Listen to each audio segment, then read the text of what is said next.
O juiz bateu o martelo, o processo encerrou, cada um seguiu o seu caminho. Só que tem gente que sai do cartório divorciada, continua anos depois, dentro de um tribunal que nunca fechou. Não é o ex cobrando, não é a família, é uma voz que usa o nome de Deus para te condenar e te acusar todo domingo. Toda vez que alguém fala em família cristã, toda vez que algo dá errado em sua vida, você pensa, isso é castigo. Eu vou te fazer uma pergunta que provavelmente você nunca ouviu num púlpito. Será que essa voz é realmente a voz de Deus? Fica até o final, porque no meio desse vídeo eu vou te mostrar uma comparação que muda completamente como você deveria olhar para o seu divórcio. Eu acredito que ela não é o que você está esperando. Você entra em uma igreja e imagina que todo mundo sabe.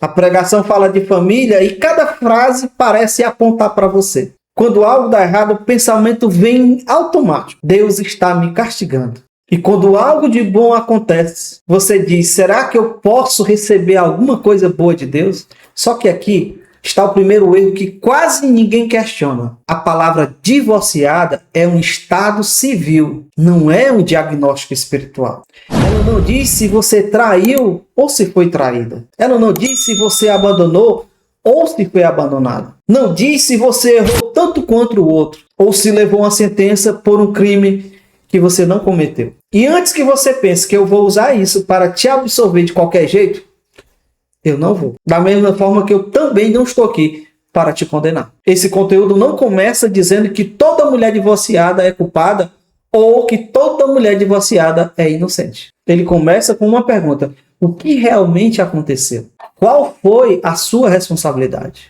Qual foi a responsabilidade do outro? Existe pecado para confessar ou existe uma acusação que nunca foi sua? E aqui entra a comparação que eu te falei lá no início. Ela envolve duas casas queimadas. Se você conhece a história das duas casas queimadas, já sabe que a imagem sozinha já resolve anos de culpa. Antes de falar dessas casas queimadas, eu preciso te mostrar de onde essa culpa costuma vir, porque geralmente não vem de Deus. Vem de outro lugar. Frases do tipo: você fracassou, Deus não confia mais em você. Mulher divorciada sempre vai ser de segunda categoria. Se você tentar reconstruir a sua vida, só vai acrescentar outro pecado. Essas frases vieram de algum lugar. Pode ter sido de um púlpito, de um parente, do próprio ex, ou da sua consciência cansada de se defender. No começo elas soam como opinião. Com o tempo, começa a soar como se fosse a voz de Deus. Mas toda frase que usa o nome de Deus realmente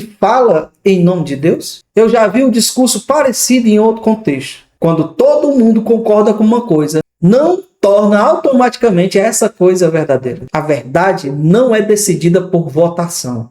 A verdade ela é absoluta. Ela existe antes e independente do que a maioria decidiu ou escolheu acreditar. O mesmo vale para dentro da igreja. Uma frase repetida por muita gente com uma veste espiritual ainda pode ser só uma opinião com roupa de doutrina. E olha, eu não estou dizendo que casamento é descartável. A Bíblia trata o casamento como uma aliança séria. Jesus confrontou diretamente os homens que queriam descartar suas mulheres por qualquer motivo. Basta olhar Mateus capítulo 19, verso 3. Paulo orientou os casais cristãos a não tratarem a separação como uma solução para qualquer conflito. Isso precisa ser respeitado sem nenhum meio termo. Só que respeitar uma aliança é uma coisa. E ignorar que existem histórias completamente diferentes, escondidas atrás da palavra divórcio, é outra coisa. Vamos falar das duas casas queimadas então. Imagina duas casas depois de um incêndio.